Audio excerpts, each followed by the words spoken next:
300 seat পাকা মার্কা দিয়েছিল, তারা একটা সিটও পায়নি।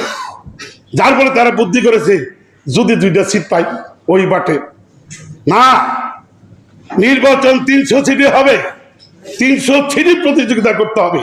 আন্দোলন সফল হয়েছে। সেই অত্যাচারী শেখ হাসিনা আজকে পলাইতে বাধ্য হয়েছে, বিদায় হয়েছে বাংলার মাটি থেকে। আজ সাইবুদ্দিন মনির দ্বিতীয় মৃত্যুবার্ষিকী, তাই আজকের এই বেদনা দিনে মনে পড়ে যায় সাইফুদ্দিনের সেই স্মৃতি কথা। যখন 20 দলে জোরে আমরা ছিলাম, সাইফুদ্দিন মনি ভারত নেতৃত্ব দিয়েছেন।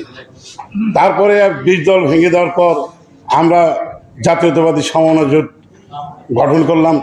সেদিনও সে ছিল অগ্রভাগে সাইফুদ্দিন মনি ভাই এবং নেতৃত্ব দিয়েছেন।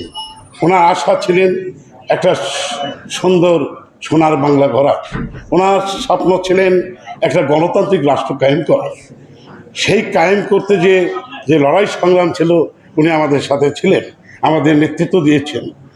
সেই মনি ভাই দুঃখের বিষয়, অতি পরিতাপের বিষয়, উনি দেখে যেতে পারলেন না যে স্বৈরাচার, যে ঘোড়ারবিহীন ড্যামি এবং খুনি শেখ হাসিনা সরকার পতন ঘটতে পেরেছি, সেটা উনি দেখে যেতে পারেননি।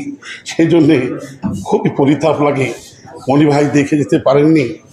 আজ তার আন্দোলন সফল হয়েছে।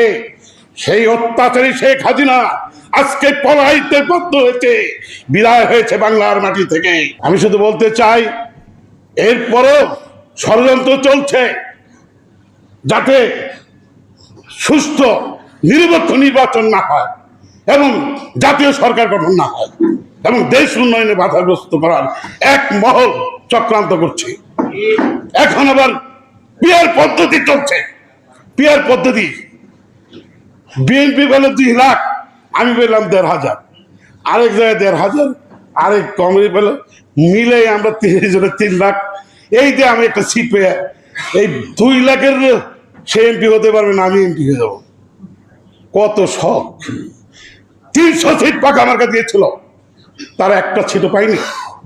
যার ফলে তারা বুদ্ধি করেছে যদি 2টা সিট পাই ওই বাটে না, নির্বাচন 300 সিটে হবে, 300 সিটে প্রতিযোগিতা করতে হবে এবং সেখান থেকে জয়লাভ করে রাখতে হবে। এটাই নিয়ম। আর এটা করার অর্থ হচ্ছে এটা একটা ষড়যন্ত্র। আমাদের ফেব্রুয়ারিতে জাতীয় সংসদ নির্বাচন যাতে না হয়, এটা একটা গভীর ষড়যন্ত্র। আর বিএনপির নেতৃত্বে যাতে জাতীয় সরকার গঠন না করতে পারে, এটাও একটা ষড়যন্ত্র। এখান থেকে ভারত থেকে শুরু হয়েছে, এখানে গুপ্ত আওয়ামী লীগের লোক, স্বৈরাচারী লোকরা এখানে অনবরত ষড়যন্ত্র চলছে। তাই বন্ধুগণ, সতর্ক থাকতে হবে। এই জাতীয় নির্বাচন যেন আমাদেরকে বাধাগ্রস্ত কেউ না করতে পারে এবং দোয়াতে তাদেরকে প্রতিহত করতে চাবে যারা ষড়যন্ত্রকারী, তাদেরকে আমরা প্রতিহত